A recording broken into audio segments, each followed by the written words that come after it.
میں حافظ قرآن ہوں, قرآن مجید بھولتا جا رہا ہوں, میں اب ترجمے پر فوکس کر رہا ہوں. کیا ترجمہ سمجھنا کافی ہے یا عربی میں یاد کر؟ یہ ترجمہ پڑھنا, سمجھنا, اس پہ عمل کرنا یہ تو فرض ہے, کافی نہیں, یہ تو ضروری ہے.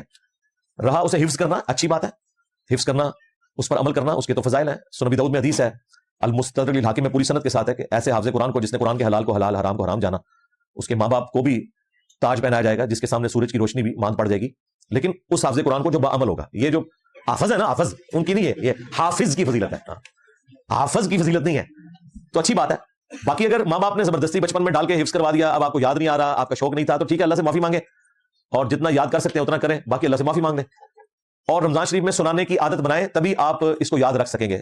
یا سنیں یا سنائیں, اور روزانہ تھوڑا تھوڑا قرآن پڑھتے رہیں.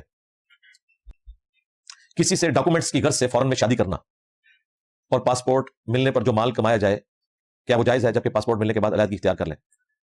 دیکھیں, یہ پوری ایکٹیویٹی کوئی مسلمانوں اور اسلام کی عزت میں اضافہ نہیں کر رہی, یہ غلط چیز ہے. اس طرح کا نکاح تو اسٹیبلش ہی نہیں ہوتا, تو یہ دھوکے کے ساتھ کیا گیا. اس طرح کی کوئی ایکٹیویٹی حلال نہیں ہوگی, سیدھی سی بات ہے.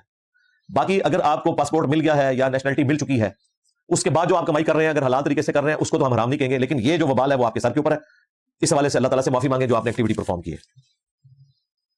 اگر قیامت کے دن نیکیوں کا پلڑا گناہوں پر بھاری ہوا تو کیا تب بھی گناہوں کی سزا بھگتنی ہوگی؟ نہیں, پھر نہیں بھگتنی ہوگی. وہ تو قرآن میں ہے کہ جس کے نیکیوں کے پلڑے وزنی ہوں گے وہ عیش والی زندگی میں ہوگا. پھر گناہ تو کم پڑ گئے نا, وہ نیکیاں اس کے گناہوں کا کفارہ بن گئے.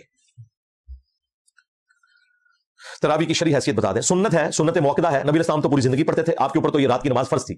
اسی کو تہجد بھی کہتے ہیں, قیام اللیل بھی کہتے ہیں, تراویح بھی کہتے ہیں, وطر بھی کہتے ہیں. چاروں ایک ہی نماز کے نام ہے. امت کے لیے صرف رمضان میں تاکید کی گئی کہ چلو کم از کم رمضان میں پڑھ لو, ویسے تو پورا سال ہی پڑھیں. تو یہ سنت ہے. جماعت کے ساتھ پڑھنا افضل ہے, اکیلے بھی پڑھ سکتے ہیں, سنت موقدہ ہے.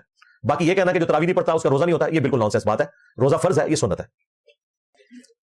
جو گاڑی ہم ایک ساتھ پر بینک سے لیتے ہیں, اس پر بینک سود لیتا ہے, کیا ہمارے لیے جائز ہے؟ نہیں جی, ناجائز ہے. باقی جو قسطوں کا کاروبار ہے وہ جائز ہے اسلامک بینکنگ کے تھرو.